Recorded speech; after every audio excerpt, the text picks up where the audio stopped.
Dan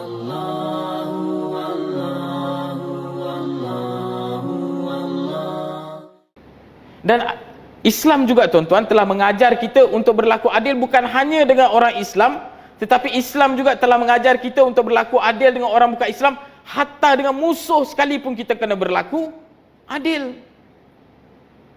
Namun adilkah di dalam situasi ini kita memancung atau memenggal kepala wanita itu hanya kerana dia dikenali sebagai golongan murtad? Adakah benar dia murtad? Ini perkara-perkara yang saya nak kita sama-sama fikirkan tuan-tuan. Hari ini saya bukannya nak bagi jawapan kepada tuan-tuan, tetapi saya nak kita fikirkan bersama di antara kes-kes murtad yang berlaku di Malaysia ini. Dan saya nak kita tentukan bersama, sebenarnya kes ini berlaku disebabkan salah siapa. Formula yang perlu kita gunakan tuan-tuan di dalam kita nak mengatasi kes-kes murtad ini, kalau kita lihat biasanya orang yang datang ataupun orang yang dia nak murtad, ada yang kita kenal pasti, ada yang kita tak kenal pasti. Ada yang dia hanya simpan untuk diri dia sebab dia rasa ada keraguan dan sebagainya. Ada yang dia isytiharkan dekat luar. Hari ini kalau kita lihat tuan-tuan, ada juga page-page dan sebagainya yang telah membuat kononnya mereka adalah golongan-golongan yang telah keluar daripada Islam dan sebagainya. Ini antara senario yang berlaku di Malaysia. Namun bagaimana kita nak mengatasi setiap kes ini tuan-tuan? Formula dia, bagaimana doktor dengan pesakit, formula itulah yang perlu kita gunakan. Sebagai contoh tuan-tuan, jika kita sakit perut, kita pergi berjumpa dengan doktor. Kita kata kita sakit perut. Doktor akan buat apa tuan-tuan? Yang pertama sekali, adakah doktor bila kita cakap je kita sakit perut, dia terus akan bagi tahu, okey, ini sakit perut sebab keracunan makanan? Tidak. Pertama sekali dia akan cek dulu, ataupun dia nak tahu apa punca sebenarnya dia sakit perut. Sebab apa dia nak ketahui punca tuan-tuan?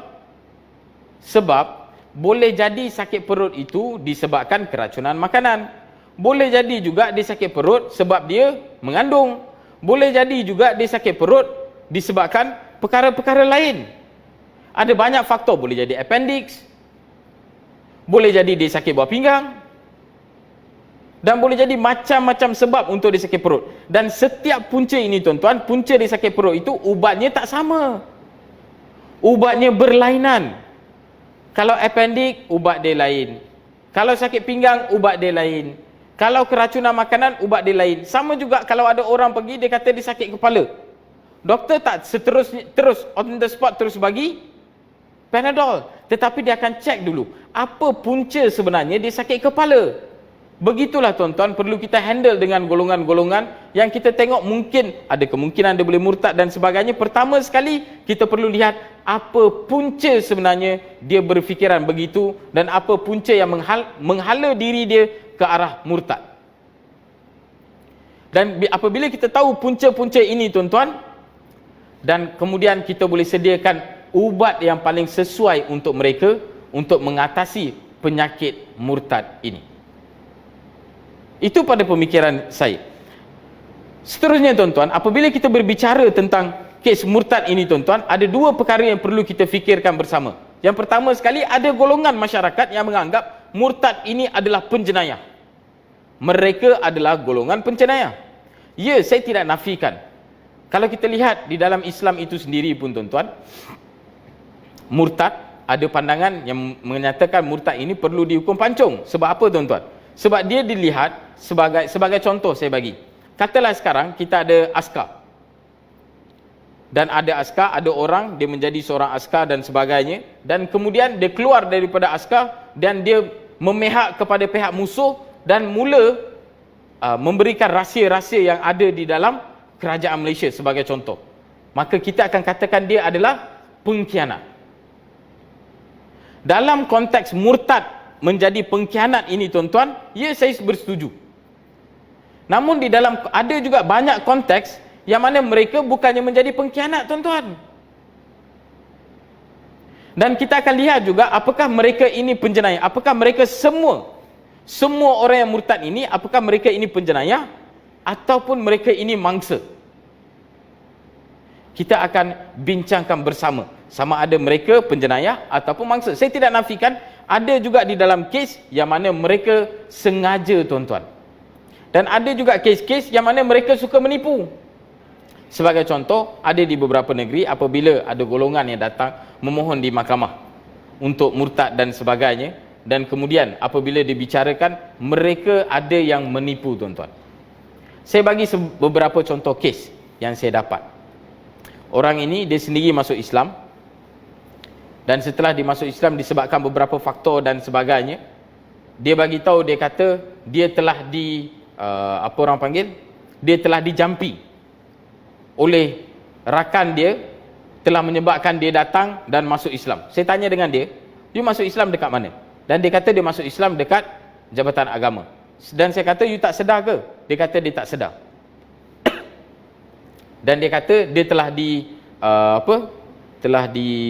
dibomoh. Sebagai contoh, dia telah dibomoh dan menyebabkan dia tak tahu. Dan dia kata dia tak sedar pun ni sebenarnya dia masuk Islam. So saya buat apa? Saya panggil dia, saya suruh dia sign. Buat dia punya sign dulu. Dan dia pun sign. Dia bagi dekat saya. Saya panggil dia buat satu surat. Okey, lepas tu saya suruh dia sign. Dia pun sign. Pada sesi seterusnya, apa yang saya buat?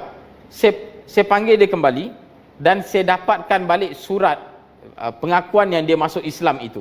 Sebab bila ada pengakuan masuk Islam ni, tuan-tuan, dia ada sign. Sekarang ni bila ada orang masuk Islam, dia ada sign, orang akan ambil video dan sebagainya.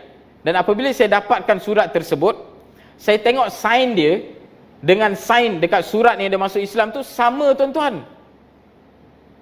Mana mungkin satu orang yang kena jampi tiba-tiba boleh buat dia punya sign dalam keadaan dia tak sedar.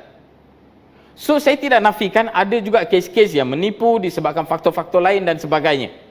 Tetapi ada juga kes yang, tuan-tuan, yang mereka ini sebenarnya menjadi mangsa. Dan akan kita bincangkan bersama, adakah benar mereka ini adakah benar semua kes-kes ini adalah penjenayah, ataupun ada di kalangan mereka yang telah menjadi mangsa kepada beberapa perkara-perkara lain. Okey, baik. Sekarang ni kita akan lihat, tuan-tuan, apa sebenarnya bagaimana sebenarnya murtad ini boleh terjadi. Pertama sekali, tuan-tuan, kalau kita lihat budaya di kalangan masyarakat kita, tuan-tuan, amar ma'ruf nahi mungkar sudah tidak lagi sesubur seperti mana di zaman Rasulullah sallallahu alaihi wasallam. Kalau kita lihat di kalangan masyarakat kita sendiri, tuan-tuan, ramai yang tidak lagi mengerjakan dakwah. Kita tidak lagi berdakwah dengan masyarakat sebab kadang-kadang apabila ada orang nak pergi menceritakan tentang Islam, nak ingin memperbaiki dan sebagainya, membuat islah dan sebagainya, mereka kena cop. Ataupun akan ditanya, kubur masing-masing. Ataupun ada yang akan mengatakan, lakum dinukum waliyadin. Untuk kamu agama kamu, untuk aku agama aku. La ikrah fiddin. Tidak ada paksaan di dalam agama. Namun kita perlu memahami semua perkara ini di dalam konteks tersebut, tuan-tuan. Kalau kita lihat, disebabkan masyarakat kita tidak lagi beramal dengan dakwah, tidak lagi mengerjakan dakwah, tuan-tuan, menyebabkan banyak berlakunya kes-kes murtad dan menyebabkan banyaknya berlaku salah faham, sehingga seseorang itu boleh menjadi murtad. Hatta kalau kita lihat, dakwah kepada bukan Islam juga, tuan-tuan, tidak lagi sesubur di zaman Rasulullah sallallahu alaihi wasallam. Allah Subhanahu wa taala firman dalam surah Ali Imran ayat ke-110, kuntum khairum ummatin ukhrijatu linnas ta'muruna bil ma'ruf wa tanhauna 'anil munkar wa tu'minuna billah. Kita ni, tuan-tuan, telah menjadi umat Rasulullah sallallahu alaihi wasallam yang mana kita ditugaskan untuk membuat dakwah kepada masyarakat lain. Kita hari ini mendabik dada kita mengatakan kita adalah umat yang terbaik. Dan di dalam ayat itu pun Allah mengesahkan sesungguhnya kita adalah umat yang terbaik. Apabila Allah Subhanahu wa taala meninggikan darjat kita, tuan-tuan, bersama dengan itu datangnya satu tanggungjawab. Apakah tanggungjawab tersebut? Mengajak manusia kepada kebaikan dan mencegah manusia daripada kemungkaran. Apakah kebaikan yang paling bagus, tuan-tuan? Iaitu hanya mengesakan Allah Subhanahu wa taala. Mengajak semua manusia untuk hanya menyembah Allah Subhanahu wa taala. Apakah keburukan yang paling teruk, tuan-tuan? Mensyirikkan Allah Subhanahu wa taala.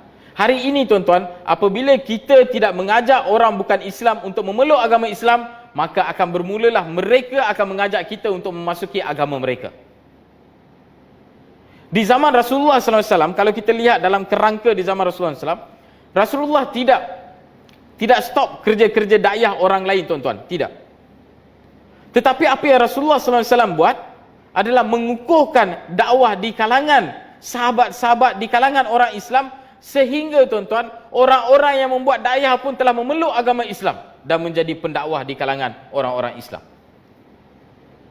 Satu perkara yang perlu kita ingat, jika kita tidak berdakwah kepada mereka, maka mereka akan mula berdakwah kepada kita. Allah